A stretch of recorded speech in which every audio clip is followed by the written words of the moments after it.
Look, the Pittsburgh Steelers really dodged a bullet here. And also on top of that, they made a really underrated signing. I'm going to talk about both of these things.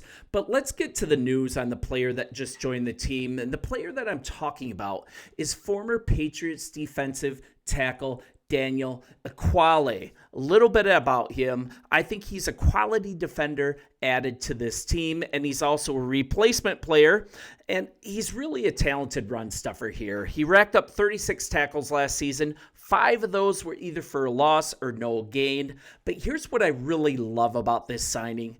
The guy is coming off career highs across the board. I absolutely love when a team like the Steelers grabs a young player that's on the upswing of his career. It's not going to cost an arm and a leg to bring him into town.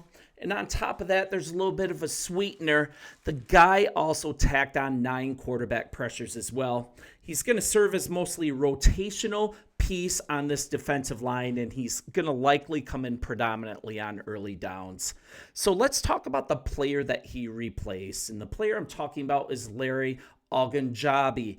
He went over to Buffalo, and here's the bullet that was dodged. Now, I don't know for sure right now if the Steelers knew about this situation, but he leaves Pittsburgh. He goes over to Buffalo, and right after he was signed, after the ink was dry on the contract, the Buffalo Bills found out about a situation. Larry Ogunjobi was immediately suspended for violating the NFL's performance-enhancing substances policy. He's going to be out 6 games.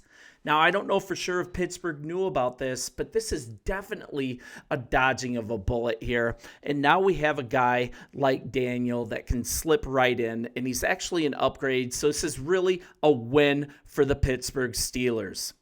And also, you guys are getting this line stacked up a bit.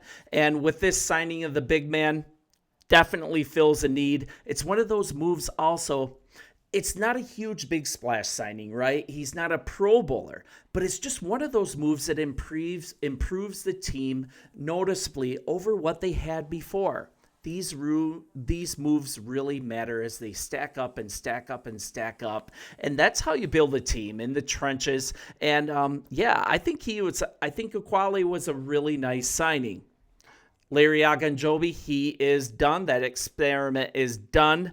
And Ekuale, he brings 6 seasons of NFL experience to the Steel City. He's young, but he's not a rookie.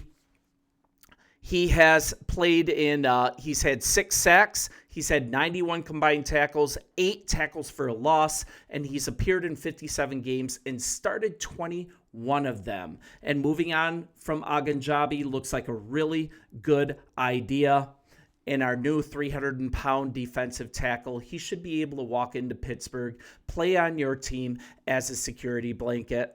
And I really appreciate you guys helping me grow this channel. I'm here as an impartial source of daily Pittsburgh Steelers news. I'm a Bears guy, guilty. And Justin Fields brought me here to your team. I started this channel. And now, by the things I have to report on, my hatred of Aaron Rodgers might actually keep me here. I hate reporting on that guy. So let's kind of get back to Ekuale here.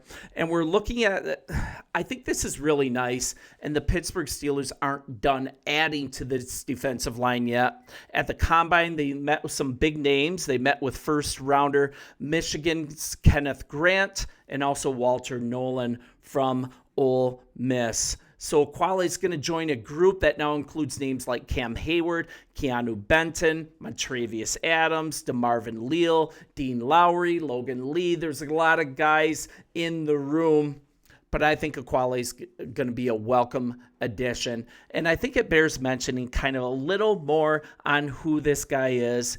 He entered the league actually as an undrafted free agent out of Washington State in 2018. He started as a part of the Cleveland Browns franchise.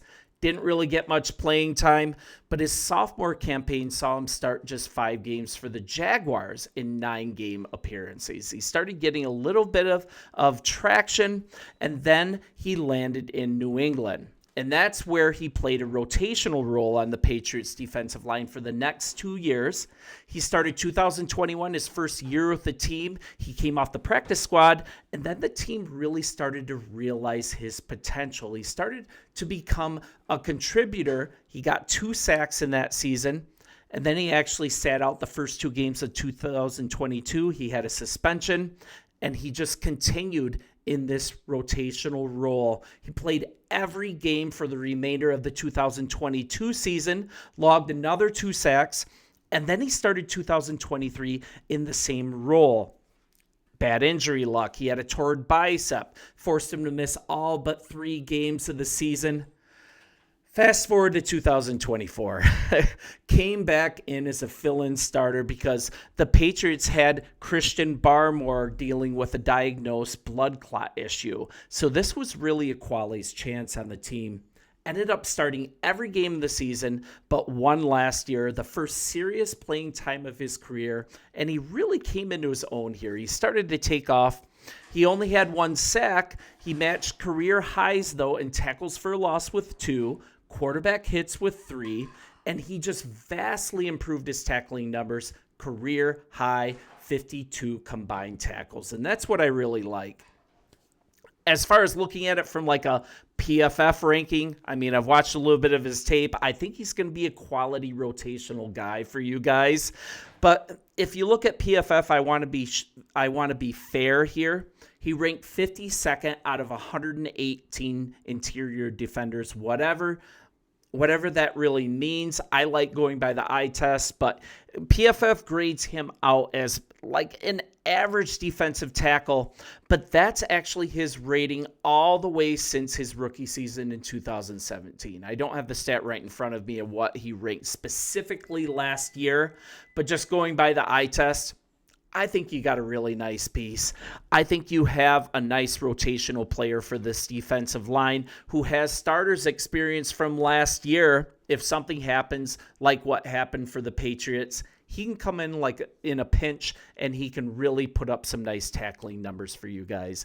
But what I really love too is the bullet that you guys just dodged with Ogunjobi. It sounds kind of shady, right? I don't know what this guy's character is, but he signs a contract with the Buffalo Bills and immediately gets hit with this suspension. The Bills had no idea about it. You got to think the player had some idea about it. I don't know. Just seems kind of shady. I don't know if Buffalo is still obligated to honor that contract, but I'm glad the bullet was not the Pittsburgh Steelers to take in the chest. So, let me know what you think about this signing. Like I said, this isn't a splash signing, but I love when a team is on the upswing, and gets players in that are a noticeable improvement over what was there previously. And these additions just keep adding and adding and adding and adding. So you guys let me know in the comments. We'll chop it up and appreciate you. We'll talk tomorrow.